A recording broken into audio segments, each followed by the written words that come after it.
We live in a world that moves faster than our biology was ever designed to handle. And yet, we wonder why so many people feel disconnected, anxious, and alone. We tell ourselves we are more connected than ever because we have devices in our pockets that can reach anyone, anywhere, at any time. But connection is not communication, and proximity is not trust. Trust is something entirely different. Trust is not built in an instant.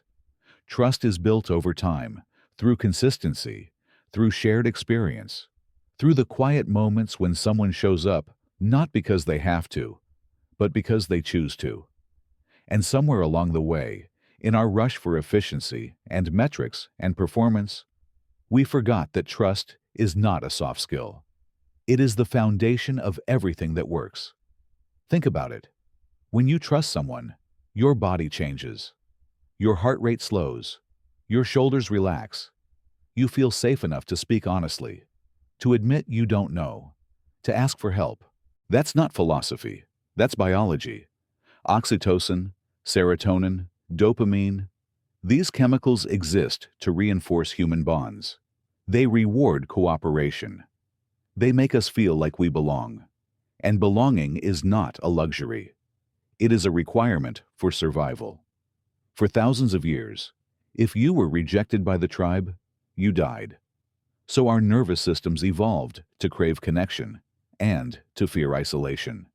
Yet today, we design systems that prioritize output over people, speed over relationships, and numbers over names. And then we're surprised when people disengage. We measure productivity, but we ignore trust. We track performance, but we forget about safety. And without safety, there is no trust. Without trust, there is no loyalty. And without loyalty, there is no long-term success. We have built a culture that celebrates the individual win while neglecting the collective good. We praise the hero, but forget the team. We reward the loudest voice, but overlook the quiet ones who hold everything together. And slowly, subtly, we teach people that vulnerability is weakness and that asking for help is failure. But vulnerability is not weakness. Vulnerability is courage. It takes courage to say, "I don't know." It takes courage to admit fear. It takes courage to care in a world that rewards indifference. The irony is that the organizations and communities that perform the best are the ones where people feel safe enough to be human. Not perfect, human.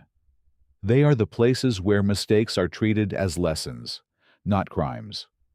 Where leaders take responsibility instead of credit.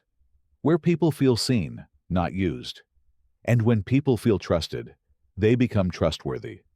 When people feel valued, they give more of themselves. When people feel safe, they innovate. This is not theory.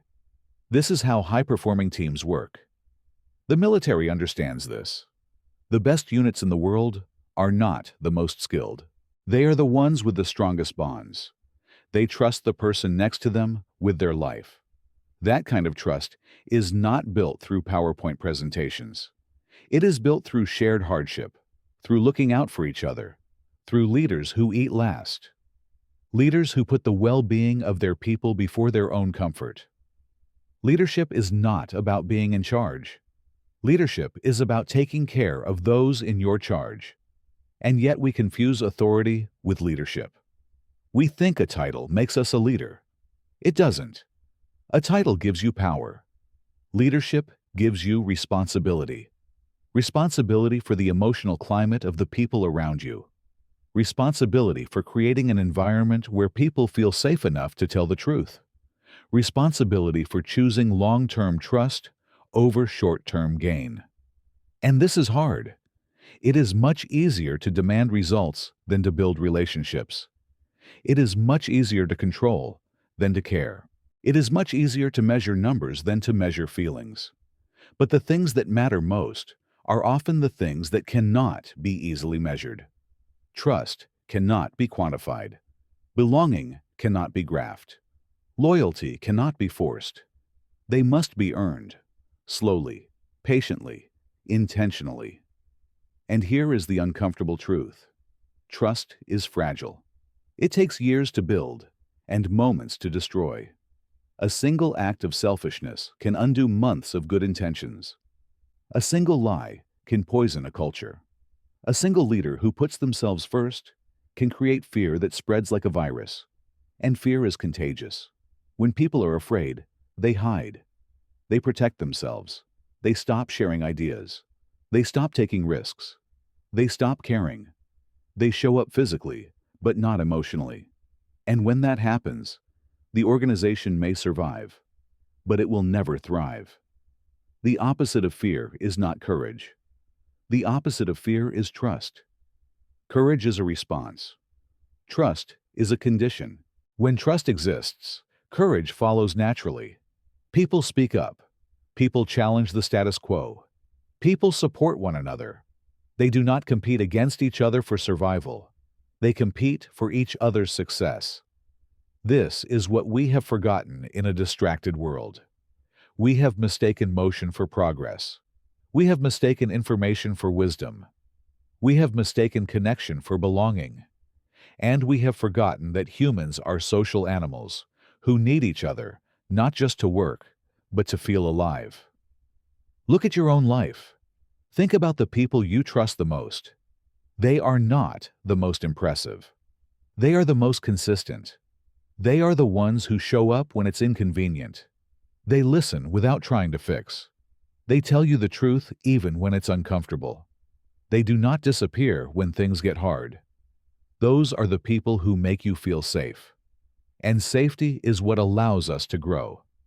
Growth does not happen in comfort. Growth happens in environments where failure is not fatal, where learning is encouraged, where people are more important than outcomes. This does not mean standards disappear. It means standards are supported by care. High performance and high trust are not opposites. They are partners. One without the other collapses. High performance without trust leads to burnout. Trust without performance leads to stagnation. The magic happens when both exist together. And this applies beyond organizations. It applies to families. It applies to friendships. It applies to communities. Trust is not something you demand. It is something you demonstrate. Every day. In small actions. In how you listen. In how you respond to mistakes. In whether you keep your word. In whether you take responsibility. In whether you choose empathy over ego. And the reason this matters so much today is because distraction has become our default. We scroll instead of connect. We react instead of reflect. We judge instead of understand. We live in a constant state of noise, and in that noise, trust struggles to survive. Trust needs presence. It needs attention. It needs time. You cannot build trust while multitasking. You cannot build trust through algorithms. You cannot automate human connection. You must choose it, over and over again. And this choice is not glamorous. It is not fast. It is not efficient. It is deeply human. It is checking in on someone when they are quiet. It is asking how someone is really doing and meaning it. It is admitting when you are wrong. It is standing up for someone who is not in the room. These are not grand gestures. They are small acts of leadership. And over time, they compound.